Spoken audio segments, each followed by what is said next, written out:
BSP मनोरंजन film Bithan बाजार Samastipur. DJ Guddu राज।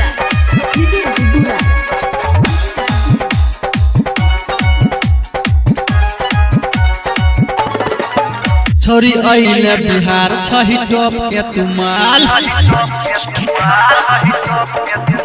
छोरी आइले बिहार छही टॉप के तुमाल। छोरी आइले बिहार छही टॉप के तुमाल। छोरी आइले बिहार छही टॉप के तुमाल। तनी कम रहिला के बुझी नाचेंगे हे के माल अपाची सुन माल अपाची स्टेजवे पे चलता वाला ठीके। सुन माल अपाची स्टेजवे पे चलता वाला ठीके। डीजे गुड्डू राज। बीएसपी मनोरंजन फिल्म बिथान बाजार समस्तीपुर। सुन माल अपाची स्टेजवे पे चलता वाला ठीके। बलम्बिकिया नचाई के छोड़ा दे तो फेन। छोरी लहंगा भीतर से मारै छौ बेसन।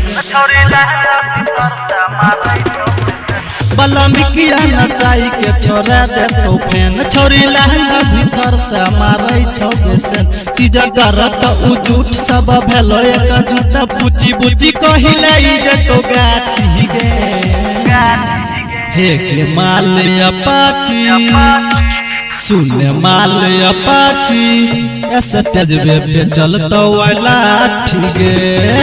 सुन माल अपाची स्टेजवे पे चलता वाला ठीके। बीएसपी मनोरंजन फिल्म बिथान बाजार समस्तीपुर। सुन माल अपाची स्टेजवे पे चलता वाला ठीके। धड़कल छौ जवानी चियार दे तो टांग या स्टेज पर पटक के चिखतो समय।